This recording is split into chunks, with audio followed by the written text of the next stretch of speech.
Nesse vídeo nós vamos utilizar os templates para criar uma versão genérica da classe vetor. Quando nós estávamos estudando classes, eu já fiz lá um exemplo de uma classe vetor.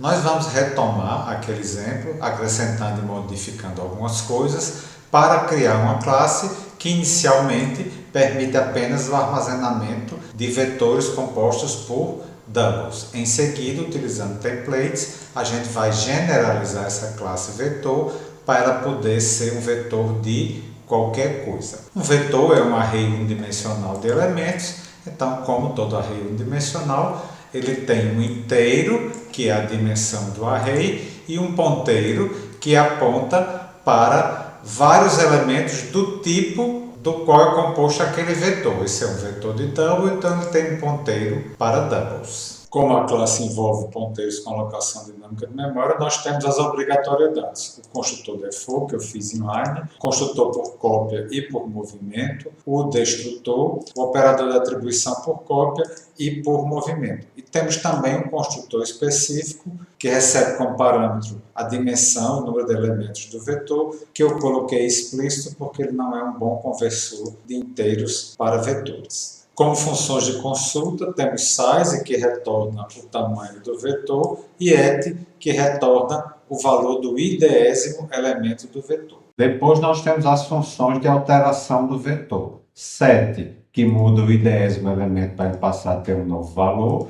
Pushback, que altera a dimensão do vetor acrescentando um elemento no final. E erase, que apaga o idésimo elemento do vetor. O construtor por cópia, eu inicializo o n igual ao n do parâmetro e x apontando para uma área alocada para conter n elementos do tipo double, isso se n for maior do que zero, senão inicializo o x com null ptr. Em seguida, eu faço um for para fazer cada um dos elementos x índice i de dis ser igual ao correspondente x índice i de v.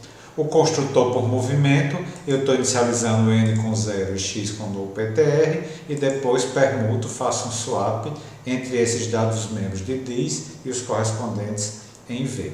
O construtor específico recebe como parâmetro um inteiro que dá a dimensão que eu desejo para o vetor. Aí eu inicializo n como sendo igual a este parâmetro num se ele for maior do que zero, senão faço ser zero. O ponteiro x, eu inicializo ele com o valor do endereço que aponta para uma área de memória que foi alocada para conter n doubles. E já passo o inicializador como parâmetro do nil para que todos esses n doubles sejam alocados com o valor zero.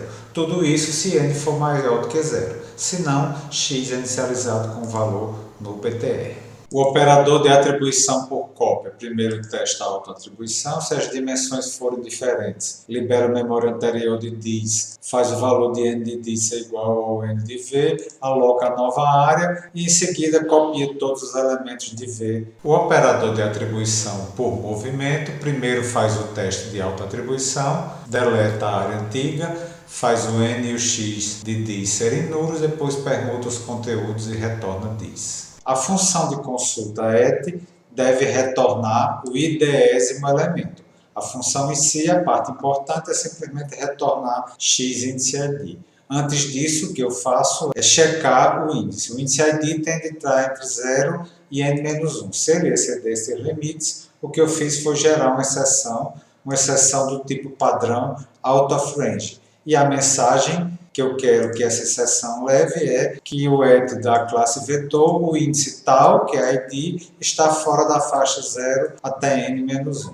A mesma coisa com a função de alteração de valor set, que o que ela faz é x índice id receber o valor desde que o índice id esteja dentro da faixa. A função membro pushback cria um novo vetor provisório prof de tamanho n mais 1, copia todos os elementos do vetor antigo para prov usando a função set e faz o último elemento de prov ser o novo valor. Em seguida, move o conteúdo de prov para dis, o que vai fazer utilizar o operador de atribuição por movimento. A função erase faz o contrário da pushback, então ela reduz o vetor de uma unidade. Inicialmente checa o índice, se estiver inválido gera exceção. Depois eu crio um vetor provisório com n-1 elementos, utilizando o construtor específico da classe vector double.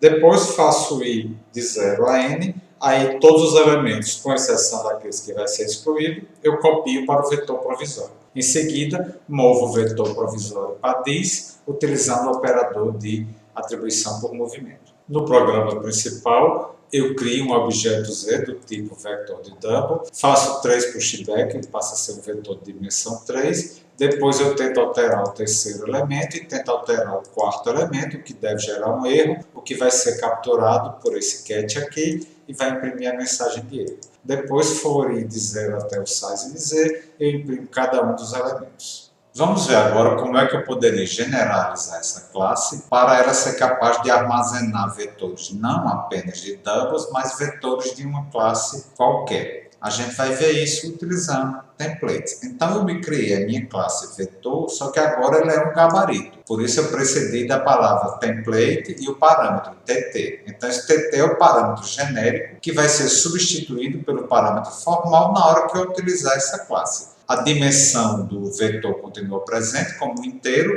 mas um ponteiro, que vai conter os elementos do array, é um ponteiro para objetos do tipo tt, onde que tipo exatamente é esse, a gente só vai determinar na hora que criar um objeto dessa classe gabarito. A declaração dos construtores e destrutores fica a mesma. As diferenças ficam, por exemplo, na função de consulta et, que vai retornar por cópia um valor de um tt, que é o idésimo elemento. A função de alteração set, segundo o parâmetro dela, também vai ser por cópia um objeto do tipo tt, e a função pushback recebe como parâmetro um valor tt. O construtor por cópia da classe vetor de templates segue a mesma lógica do que o construtor por cópia que a gente tinha visto na classe vetor de double. Ele recebe como parâmetro um vetor de tt's passado por referência constante. E da mesma forma que a gente fazia antes, eu inicializo o n de this como sendo igual ao n de v e o x de this como sendo no PTR, se n for 0, ou uma área alocada para conter n objetos do tipo genérico tt. Se tt for double, vai ser new double, se tt for int, vai ser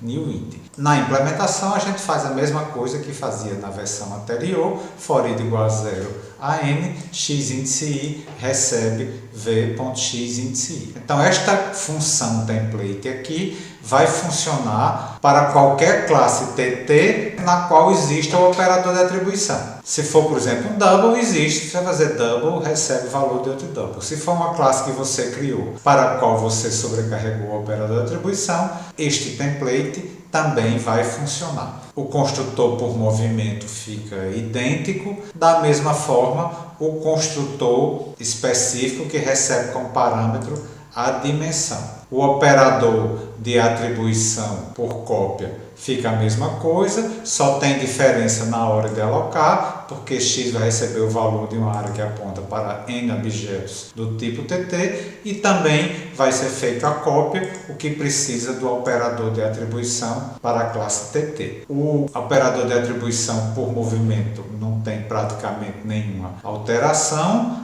Da mesma forma, a função de consulta et e a função de alteração de valor set. A função pushback, erase também permanecem praticamente idênticas à versão anterior. No programa principal também fica muito parecido. A principal diferença aqui é na hora de criar o objeto Z, que antes eu criava um objeto de uma classe específica, vector underline double, agora Z vai ser um objeto da classe vector, que tem um template, substituindo tt por double nessa criação do objeto Z. Fiz um pushback do mesmo jeito, fiz duas tentativas de alteração de elementos, uma das quais deve gerar uma exceção, e imprimi todos os objetos do vetor Z.